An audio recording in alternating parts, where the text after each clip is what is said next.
भारत के पूर्वी हिस्से में घने साल के जंगलों के बीच बसा था एक छोटा सा कस्बा धरणीपुर। नक्शों में यह कस्बा अब भी मौजूद था, पर लोग कहते थे कि धरणीपुर अब जीवित जगह नहीं रहा। यहां समय ठहर गया था और कुछ आत्माएं भी। धरणीपुर के बाहर एक ही सीध में 3 जगहें थीं। एक प्राचीन शिव मंदिर, उसके पीछे फैला श्मशान घाट और ठीक सामने बना सरकारी अस्पताल। स्थानीय लोग कहते थे यह तीनों जगहें त्रिकोण नहीं, त्रिशूल बनाती हैं। शिव मंदिर करीब 300 साल पुराना था, काले पत्थरों से बना, टूटी मूर्तियों और झुकी हुई घंटियों से भरा। दिन में वह बस एक उजड़ा हुआ ढांचा लगता, लेकिन रात में मंदिर सांस लेता था। गांव के बुजुर्ग बताते थे कि अमावस्या की रात को मंदिर के गर्भगृह से दम दम की आवाज आती है, जैसे कोई भीतर से दीवारों पर सिर मार रहा हो। मंदिर में कभी आरती नहीं होती थी, क्योंकि आखिरी पुजारी हरिहर शास्त्री एक रात पूजा करते करते दीवार में समा गए थे। धरणीपुर का सरकारी अस्पताल अंग्रेजों के जमाने का था, सफेद रंग जो अब पीला पड़ चुका था। यहां इलाज से ज्यादा मौत की कहानियां थीं। डॉक्टर कहते थे कि कुछ मरीज ऐसे हैं जिनका हार्ट बीट बंद हो जाता है, लेकिन शरीर मरता नहीं। नर्स रजनी ने कई बार देखा था, मरीज की आंखें खुली हैं, उनमें परछाई हिल रही है।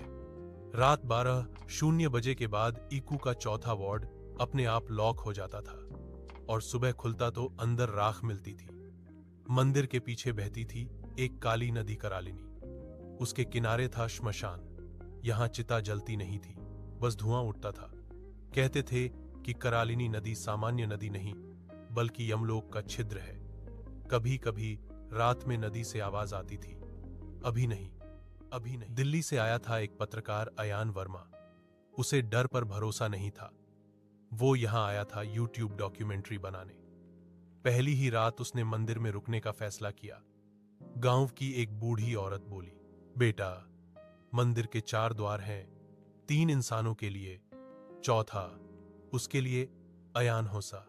रात 11:47 अचानक मंदिर की घंटी बजी, दीवारों पर परछायां चलने लगी, शिवलिंग से खून की पतली धार बहने लगी। अयान का कैमरा अपने आप ऑन हो गया।